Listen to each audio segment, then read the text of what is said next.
काँग्रेस राष्ट्रवादीचे प्रवक्ते तसेच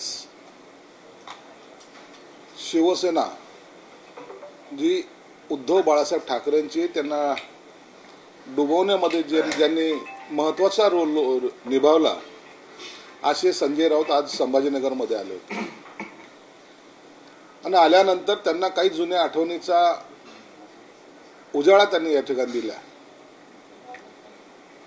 प्रेमाबद्दल काही बोलले, आम्ही 25 वर्ष प्रेम केलं, आता त्यांचा घटस्फोट झालाय,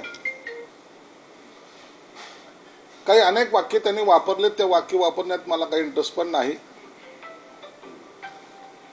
परंतु ज्या शिवसेना प्रमुखांनी यांना शिकवण दिली असं हे म्हणतात, ज्या शिवसेना प्रमुखाच्या शिकवणीवर आम्ही मोठे झालो, त्यांच्याबरोबर अनेक काळ काढला असं हे जे सांगतात, ते शिवसेना प्रमुख असे बोलले होते या संभाजीनगरच्या सभेमध्ये।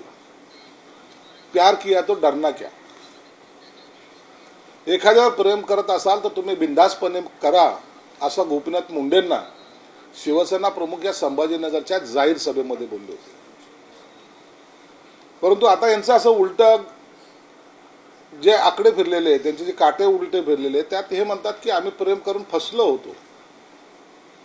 यांना असं वाटतं की एखाद्यावर प्रेम करायचं म्हणजे त्याचे पूर्ण कपडे उतरवायचे, असं होत नसतं। आपण काम करताना इतरांच्या भावना सुद्धा समजून घेतल्या पाहिजे आणि आपल्या भावना सुद्धा इतरांना समजल्या पाहिजे। यांना एका हाताने टाळी वाजवायची सवय आहे, म्हणून त्यांनी आज पुन्हा त्याच पद्धतीने टीका करायचा प्रयत्न केलेला आहे। मी त्यांना या माध्यमातून निश्चित सांगेन, तुम्ही इतरांची चिंता करू नका। आम्ही कोंबड्यासारखे मरणार आहोत का बोकड्यासारखे चढणार आहोत किंवा आम्ही काय म्हणतात त्याला रेडा आहोत, याची सगळी चिंता तुम्ही करू नका। आम्हाला भविष्याची चिंता नाही, आम्हाला मुद्द्याशी किंवा आमच्या बाळासाहेबांच्या विचाराची चिंता होती, म्हणून आम्ही केलेला उठाव ह्या महाराष्ट्राने नाही जगाने पाहिलेला आहे।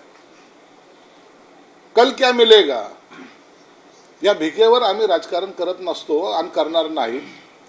म्हणून आमची चिंता करण्यापेक्षा तुमची असलेली काय आघाडी वगैरे चालली ना ती, त्याची चिंता जरूर करा। तुम्हाला जो सर्वांनी जो काही जीपीए दिलेला आहे, पॉवर ऑफ अटर्नी ज्याला म्हणतात, ती जी तुम्हाला दिलेली आहे ती सांभाळून लॉकरमध्ये ठेवा, कारण की काही दिवसातच या 10 तारखेनंतर तुम्हाला त्याची आवश्यकता भासणार आहे। तुम्हाला हेच लोक ज्याच्याकडून पॉवर ऑफ अटर्नी घेतली तेच लोक तुमच्या मागे लागणार आहे, एवढं मात्र निश्चित आहे। देश विदेशातील प्रत्येक घडामोडींचे लाईव्ह अपडेट मिळवण्यासाठी आता साम टीव्हीच्या सर्व सोशल मीडिया प्लॅटफॉर्मला लाईक, फॉलो आणि सबस्क्राईब करा। तसंच सर्व नोटिफिकेशनसाठी बेल आयकॉन प्रेस करायला विसरू नका।